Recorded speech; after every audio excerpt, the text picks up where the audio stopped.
Ready? Hey, everyone. I hope you guys can all hear me. I'm Dr. Tamara Beckford with Your Caring Docs. And we are here again to go over some medical information, kind of get you all up to date as what's going on in the world. So today we're going over that thing that will just not leave us alone. What am I talking about? The coronavirus. Yes, she's still here. Like, could we say bye, Felicia, to Corona? Come on, Corona, could you just leave us alone? Not only is Corona still here, but Corona now has a variant. She's down to the Delta variant. So you've been hearing about Delta variant on the news. So we're just going to go over, what is this Delta variant and how does it affect us? Does my vaccine work? I mean, I went and got vaccinated. Like, is this going to happen? Like, why did I get vaccinated if now we're having a variant? Let's just all discuss it all, right? So let's start with this that's been going on in the news. So this is what it's showing. It says in the US, COVID-19 cases rose 10% this week. So this is all new, right? We're on the first week of July. We're about to celebrate July 4th this weekend here in the United States. And over this last week, COVID cases rose 10% during the week over the previous 7 days, right? And that increase, they feel like, is based on what? The spread of the Delta variant and the lagging in vaccination.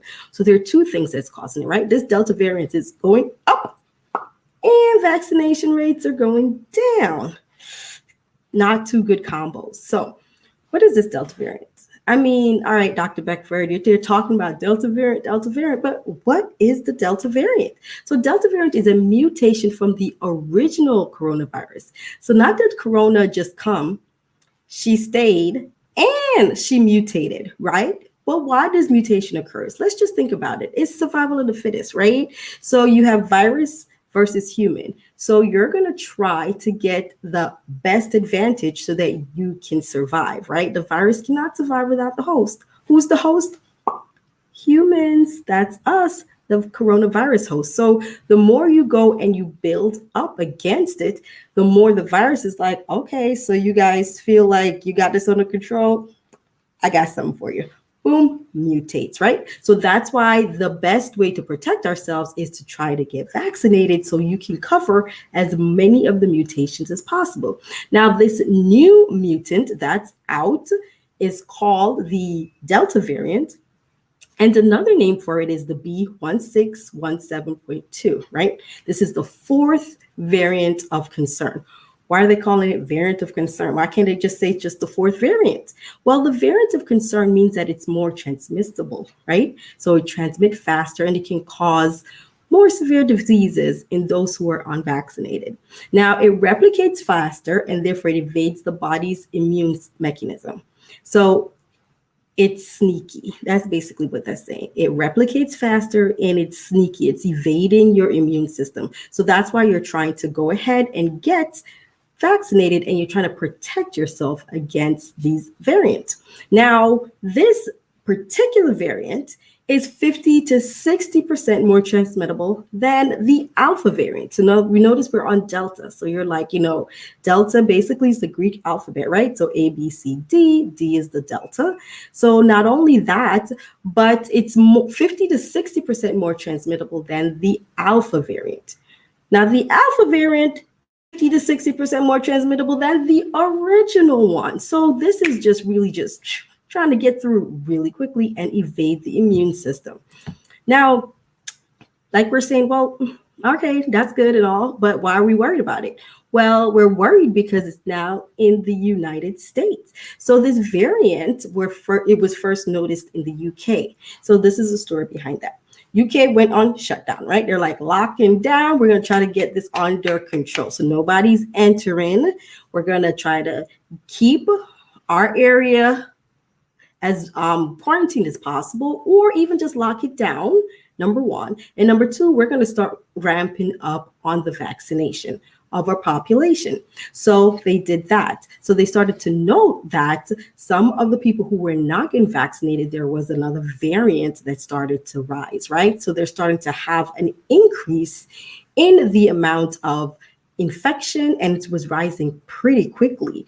Not only that, they were noticed that they were starting to eventually get another rise of a spike with hospitalization, right? So because the UK is keeping track of things, they have an app in which patients who have viruses or the symptoms, they can log in their symptoms. So the UK was keeping track of all this data. So now the UK people noted that these are the statistics that's going on. There's a rise going on. The US is like, okay, well, let's keep track since the United Kingdom has a lot of data on this new variant. When the variant came across to the US, boom, when March is when we first noted it, they can use some of the data from the UK to try to help to offset the symptoms and the transmittability here in the United States. However, one of the biggest things that we need is what? Vaccination, right? So one of the reasons why we're concerned about this is because the doubling time for this Delta variant is only 2 weeks. 2 weeks. Well, what does that mean? That means that once it transmits, it can double in the population within 2 weeks. So it's really, really fast. It's a lot quicker, like we said, than some of the previous variants, right? So therefore, the risk of hospitalization is doubled for those who have this variant, right? Now, not only is it in the United States, but it's now in all 50 states. So it's just spreading. It's spreading, and that's causing a lot of concern, right? Why are we so worried about this? Well, we're worried because it can cause severe illnesses in those who are unvaccinated. And unfortunately, there is a segment of the population who are at high risk, who either have chosen not to be vaccinated or they just can't get vaccinated. So the ones who can't get vaccinated yet is the kids, right? So what about the kids? That's right. We have the children who are 12 years and under. The vaccine has not been approved for those 12 years and under. And so they've noticed that there's a rise. In May, 33% of the new cases of the coronavirus were from kids. Why? Because they can't get vaccinated yet. Therefore, it's up to us to try to protect them, right? So those who are also vaccinated, it's up to you to be able to protect the unvaccinated, which are the kids. So I know people are like, well, I'm looking for herd immunity. Herd immunity. Yeah, that's good. Herd immunity absolutely is good. However, the biggest thing is that we don't know what the herd immunity is for the coronavirus. So for those who do not know what herd immunity means, it means that if there's a large population of vaccinated people, then because there's so many people that's vaccinated, then the ones who are not vaccinated will get protected because the virus will not be able to spread. Why? Because so many people are vaccinated, so the virus will die, right? However, we do not know the herd immunity for coronavirus, right? So we're hoping that it's maybe around 70% to 95%. It depends on how fast this virus spreads. But now we have this Delta variant. That's like, okay, so we got regular corona that we're trying to get under control. We got alpha, beta, gamma. Now we have Delta variant, and there's some other variants out there, but I'm not going to freak us all out about it. But we're talking about Delta variant. So in order for us to even know like how fast and if herd immunity will work, we need to know how fast and what percentage of the population needs to be vaccinated, right? So it says it's mostly media hype. Okay, thank you, Marilyn. So needless to say, with all of this that's going on, we need to at least try to protect our kids. Why? Some of the kids are getting illnesses, but the good thing is that most kids do not get severely ill, right? That's great. However, what they are noticing is that some kids who have gotten any of the coronavirus, they are actually getting some longer effect of the symptoms within their after they have recovered. They're having some lingering effects, right? And they call that long haulers. And that's the lingering effect of this coronavirus within the kids. So because of that, that's why we're trying to get the majority of the population vaccinated. And like we said, there's still some very, very, very those who are immunocompromised. We still have also those who are in areas that there's a high risk. I mean, I work in the ER. I'm still seeing coronavirus. Okay. I'm just saying, I take care of these patients. Now, the case that what we're concerned about is that now there's going to be an additional spike, not based on the original virus, but because of this new Delta variant. So that's one of our concerns. So why are we discussing it? As I mentioned, within May, 33% of these cases were the kids. Why? Because they can't get vaccinated at this point. 12 years and under, the vaccine is not approved for that age range, right? So now, have the COVID virus symptoms changed?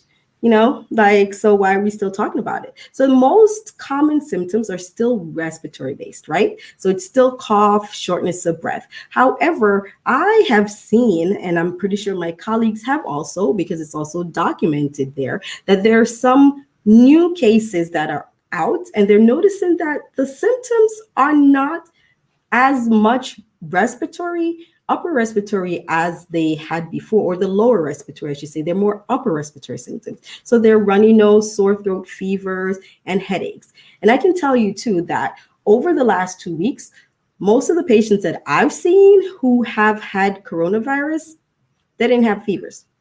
Or if it did, it was low grade. So it's not as much, not saying that there aren't high grade. I have taken care of high grade fever patients with coronavirus, but there have been some that they didn't have any fevers. I'm like, so did you have any fevers? No. What is the biggest complaint? They have this massive headache. I have this really bad headache. And they said, oh, my eyes, it feels like there's just pushing on my eyes. I have this really bad headache that's just pushing, and it feels like it's pushing my eyeballs out. That's one of the things that I've been seeing a lot. So headache, sore throat, runny nose. Why? Because this is a variant that they're noticing. So because of the fact that some of the symptoms are so similar to a cold, like a severe cold, they feel like that's one of the ways that this virus can transmit so easily, right? Because you are like, I just got a cold. Like, I'm not having any like breathing problems. My throat is just sore and I'm just having a runny nose. Yeah, I'm just having a cold. My head hurts. Yeah, because I got a cold. And with that, boom, you can transmit the virus. I mean, the virus is sneaky. Like I said, it's survival of the fittest. It's going to try to its best to survive, right? Because it needs a host. So it will mutate in order to survive. So what's now? Next, we have, are the COVID vaccine effective against this Delta variant? So we've been hearing, and, rest assured is concerned. I mean, you've been hearing from all the healthcare professionals and the media say, go ahead and get vaccinated. And then now you're like, well, there's this variant that's out there. And what, you're trying to tell me that my vaccine does not cover this variant? I'm not really sure. So unfortunately, the answer is yes. So yes. Nothing is 100%, especially in science. Now, the goal, vaccine is created, you try to cover as much as possible with the info you had, right? So when the vaccine was created, there was no Delta variant out there, right? But now the Delta variant is there. Why? Because it's trying to replicate, because it's survival of the fittest. It's trying to be vaccine or virus against man. So vaccine now has to come and try to help man to fight virus, right? That's how it works. So we have the Pfizer vaccine that's out there, the Pfizer Bio NTech said that if you have had 2 doses of your vaccine, they've noted that it is 96% effective of preventing hospitalization from the Delta variant. However, you notice it's 2 doses. You need both doses in order to have that effect. So they've also noted that those who have been hospitalized, who've had their vaccine, their viruses, and their symptoms are a lot less, right? They're more likely to go home, right? And so we have the AstraZeneca. AstraZeneca's vaccine says that it's 92% effective against hospitalization of the Delta virus if you've had the dose, right? So AstraZeneca, 92% effective. So now let's talk about the Moderna. So we've heard a lot about Pfizer and AstraZeneca. So Moderna has put out a study, and this is saying from June the 30th. So this is 2 days prior to this particular broadcast, that the Moderna says its studies show that it is effective, and its vaccine is effective against the Delta variant of this coronavirus, right? So they've put out that they have noted that the Moderna vaccine is effective against the Delta variant. They said that they've done the studies and they saw that it neutralizes the variant. Now, also, a lot of concern has been around the Johnson and Johnson, right? So they haven't had a lot of studies from Johnson and Johnson, and because of that, a lot of people have gotten nervous, right? There isn't a lot of publication that's out there. So Johnson and Johnson, this information that is being broadcasted today is from July 1st, right, which is 1 day ago, and it's been updated today, which is the 2nd, and this is from the New York Times.